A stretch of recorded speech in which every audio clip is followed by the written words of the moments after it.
ప్రభునందు ప్రియులైన మీకందరికీ యేసుక్రీస్తు ప్రభువారి నామములో శుభవందనాలు తెలియజేస్తూ ఉన్నాం. ఎడారిలో సెలయేళ్ళు అనే దిన ధ్యానము కొరకై స్వాగతం. జూలై 15.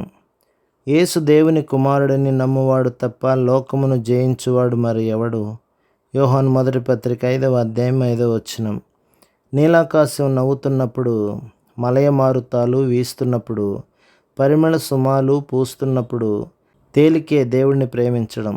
పూలు పూసిన లోయల గుండా, సూర్యుడు వెలిగించిన కొండల మీద పాటలు పాడుతూ పరుగులెత్తే వేళ తేలికే ఆయన చిత్తాన్ని అనుసరించడం.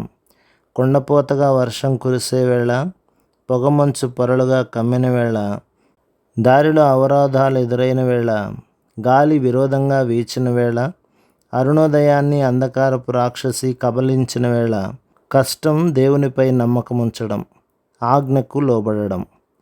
పాటలు పాడే పిట్టలు గాలిలో పందాలు వేసేవేళ, సన్నుతి గీతాలు మనసులో మనుగడలో సంతోషం నింపేవేళ తేలికే నమ్మకముంచడం.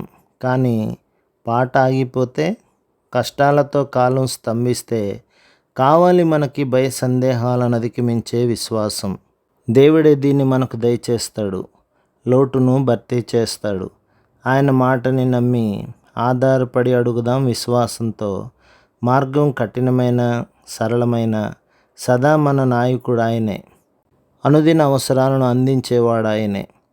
దేవుడు మన చేయి విడిచిపెట్టేస్తాడేమో అనిపించే పరిస్థితుల్లో కూడా నమ్మకం ఉంచడం, మన ఆక్రందనల్ని ఎవరూ వినడం లేదేమో అనిపించిన, మన అరుపులకి కనీసం ప్రతిధ్వని కూడా వినిపించినంత శూన్యం ఆవరించిన విజ్ఞాపనలు చేయడం.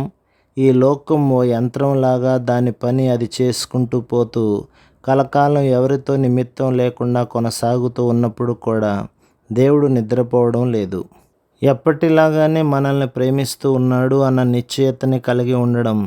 ఇది కావాలి అని కోరుకోకుండా మనకి ఏది దక్కితే అది దేవుడు మనకిచ్చిందని అనుకోవడం, ఓపికతో ఎదురు చూడడం. విశ్వాసం ఎండిపోతున్నదేమోనన్న భయం తప్ప ఇక చావుకైనా భయపడకపోవటం. ఇదే లోకాన్ని జయించే విశ్వాసం అంటే. ప్రభు మిమ్మును, మీ కుటుంబమును, మీ సంఘమును దీవించి ఆశీర్వదించునుగాక. ఆమేన్.